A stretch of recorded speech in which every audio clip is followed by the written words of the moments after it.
The silencing. The Terran ambassador Marcus Rivera stood before the Galactic Assembly, watching 300 alien species decide humanity's fate. The grand chamber stretched upward like a cathedral made of living starlight, its walls pulsing with the collective consciousness of 1,000 worlds.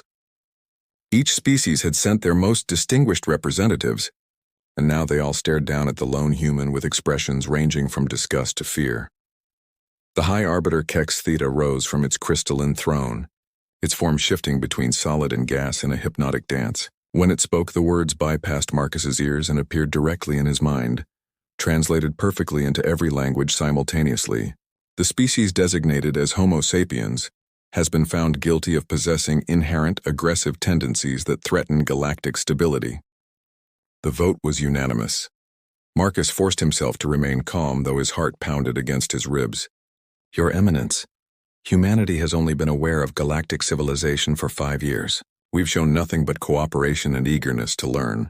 These accusations of inherent aggression are based on our past, not our present or future. A being that resembled a sentient aurora borealis flickered with what might have been amusement. The Etherean delegate Whisperwind chimed in with a voice like singing crystals. Your past is precisely the problem, human. 10,000 years of recorded warfare. Environmental destruction on a planetary scale. You even created weapons capable of ending your own existence, yet you still built more of them. No other species in the Assembly has such a bloody history. We evolved differently, Marcus argued, spreading his hands in a gesture of openness. Our world was harsh, competitive.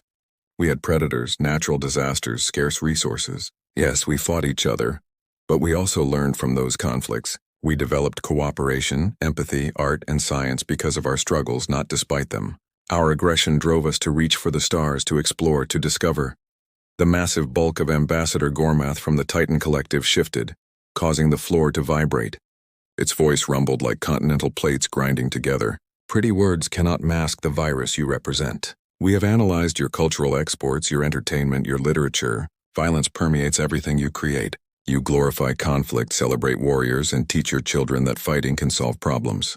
This contamination cannot be allowed to spread. Marcus felt sweat beading on his forehead. Every species here went through growing pains.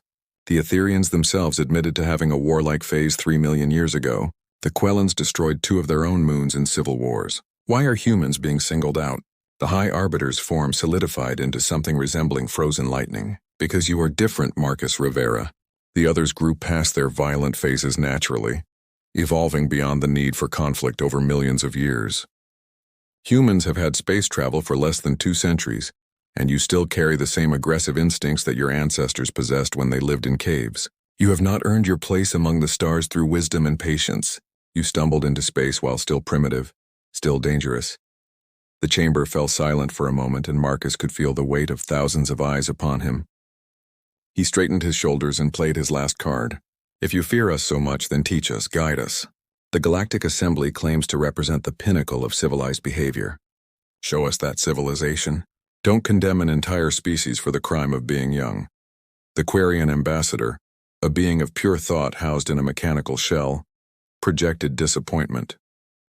We considered this option, but your neural patterns are incompatible with standard pacification protocols.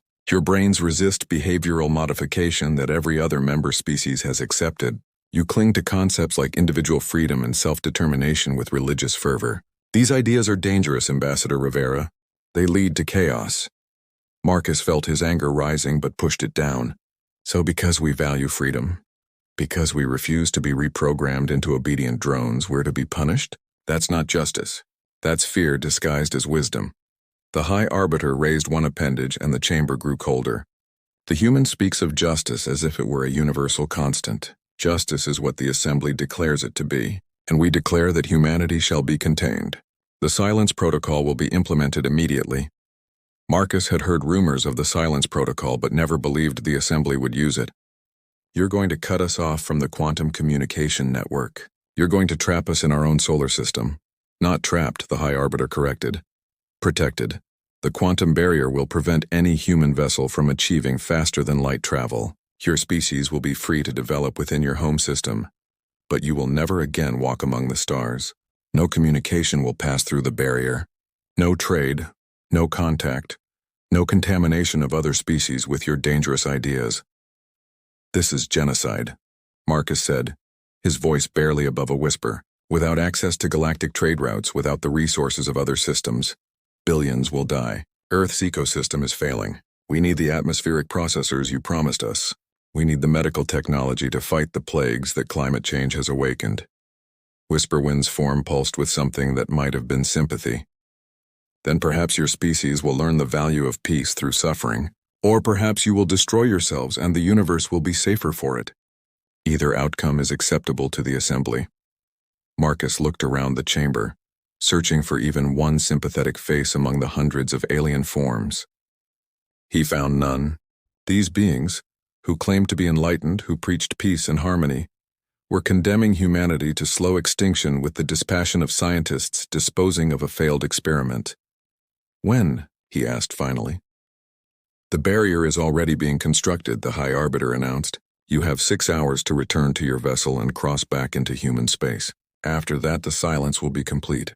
No human will ever leave your solar system again. No message will penetrate the barrier. From this moment forward, humanity ceases to exist for the rest of the galaxy. 2 security drones, featureless chrome spheres that moved without visible propulsion, flanked Marcus. He had no choice but to follow them toward the exit. As he walked, he turned back one final time to address the assembly. You think you're protecting yourselves from us, but you're making a terrible mistake. Humans don't accept cages. We don't bow to fear. Every empire that has tried to contain us, every force that has tried to break us, has only made us stronger. You've just given 3 billion humans a common enemy and a shared purpose. When we find a way past your barrier, and we will find a way, you'll discover that the species you feared was nothing compared to what will become. The High Arbiter's form flickered with what might have been annoyance. Your threats only prove our decision was correct. Goodbye, Marcus Rivera. You are the last human who will ever stand in this chamber. As the security drones escorted him through the station's corridors toward his ship, Marcus activated his neural implant and began transmitting everything he had learned back to Earth. The assembly thought they were silencing humanity, but they had no idea what they had just awakened. Back on Earth, in a bunker beneath the Antarctic ice, General Jennifer Chen received Marcus's transmission just as the quantum barrier began to form around the solar system. She turned to the assembled leaders of Earth's nations, corporate executives and scientists who had gathered in secret for this moment. They've done it, she announced. The silence protocol is active. We're cut off. The president of the Americas Federation, David Okonkwo, leaned forward. How long do we have before the resource shortages become critical? 18 months, maybe 2 years if we implement strict rationing, Chen replied. But that's not our biggest problem. Without access to galactic medical databases, the Thames plague will spread beyond Britain within 6 months. The Australian blight will jump to other continents within the year. We're looking at potential losses of 2 billion people. Dr. Raj Patel, Earth's leading quantum physicist, raised his hand. There might be another option. My team has been studying the quantum signatures of the Assembly's technology. Their barrier is impressive, but it has one weakness. It only blocks conventional matter and energy from passing through. It doesn't account for quantum consciousness projection. Chen's eyes narrowed. Explain. The barrier stops ships and signals, but consciousness exists partially outside normal space-time. If we can find a way to project human consciousness through quantum entanglement, we could send our minds beyond the barrier while our bodies remain here. We could infiltrate their systems, gather intelligence, maybe even find a way to bring down the barrier from the outside. Okonkwo stood up, his face grim but determined. Then we'd better get started. If the Assembly wants to play God, it's time we remind them that humans have a long history of killing gods. The Awakening. 3 years had passed since the silence began, and humanity had transformed itself in ways the Galactic Assembly could never have imagined. The surface of Earth showed signs of struggle, with massive refugee movements from plague zones and climate disasters. But beneath the surface, in hidden facilities across the solar system, humanity had become something new. Dr. Raj Patel stood in the center of the Quantum Consciousness Laboratory, built inside Phobos, one of Mars' moons. The hollow interior of the moon had been converted into the most advanced research facility in human history. Around him, volunteers lay in consciousness transfer pods, their minds preparing to make journeys their bodies could never take. Colonel Sarah Mitchell, formerly of the Earth Defense Force, now headed the Quantum Ghost Division, humanity's first non-corporeal military unit. She watched as Patel made final adjustments to the quantum entanglement array. "Are you certain the assembly can't detect our consciousness projections?" Patel nodded, his fingers dancing across holographic controls. "We've run over 1,000 tests. The assembly's technology is based on detecting matter and energy. Consciousness, especially human consciousness with its unique quantum signature, is invisible to their sensors. They designed the barrier to stop ships and signals. Not ghosts." Mitchell turned to her team of volunteers, men and women who had agreed to have their consciousness temporarily separated from their bodies and projected across space. Each one had undergone months of training to maintain cohesion while existing as pure thought. "Remember your objectives. We're not there to fight, not yet. Gather intelligence, map their security systems, and most importantly, find other species who might be sympathetic to our cause." Lieutenant Jake Thompson, one of the youngest members of the team, raised his hand from his pod. "What if we find proof that other species are being oppressed?" The intelligence Marcus sent suggested the assembly uses some kind of neural modification on member species. "Then we document everything," Mitchell replied. "The assembly's greatest weapon is the myth of their moral superiority. If we can prove they're nothing but tyrants maintaining control through mind control and fear, we might find allies among their victims." Patel initiated the transfer sequence, and the room filled with a low harmonic vibration that seemed to come from the fabric of space itself. The volunteers' bodies went still as their consciousness was encoded into quantum streams and fired through carefully calibrated entanglement pairs that had been seeded throughout the galaxy years before the silence. Sarah Mitchell felt the familiar sensation of dissolution as her consciousness separated from her physical form, for a moment that lasted both forever and no time at all. She existed as pure thought, riding quantum waves across the vast emptiness between stars. Then suddenly she was somewhere else. She found herself, or rather her consciousness found itself, inside a maintenance drone on Space Station Harmony, the assembly's primary administrative hub. Through the drone's sensors, she could see the grand promenade where thousands of alien beings went about their daily business, blissfully unaware that a human mind was watching them. What Mitchell saw shocked her. The various species moved in perfect synchronization, their actions eerily coordinated. When one being stopped, others would adjust their paths with mechanical precision. There was no conversation, no laughter, no spontaneous interaction. It was like watching a perfectly choreographed dance where every participant knew their role, but had no choice in performing it. She guided the maintenance drone deeper into the station, using its access codes to enter restricted areas. In a medical bay, she discovered something that made her non-corporeal consciousness recoil in horror. Rows of beings from various species lay on tables, while assembly technicians installed neural control devices directly into their brains. The patients were awake but showed no signs of distress, their faces blank with artificial serenity. Through the drone's audio sensors, she heard two technicians discussing their work. "The new batch from Kepler 442b is resisting integration," one said, its tentacles working delicately on exposed brain tissue. "Their neural patterns are more complex than anticipated. We may need to use the same level of modification we used on the Zenithie." The other technician, a crystalline being similar to the High Arbiter, pulsed with concern. "The Zenithie modifications resulted in a 40% reduction in cognitive function. These beings are scientists and engineers. If we reduce them to that level, they'll be useless to the assembly's infrastructure. The High Arbiter has decreed that compliance is more important than capability. Better to have 1,000 obedient fools than one rebellious genius. The humans proved that lesson."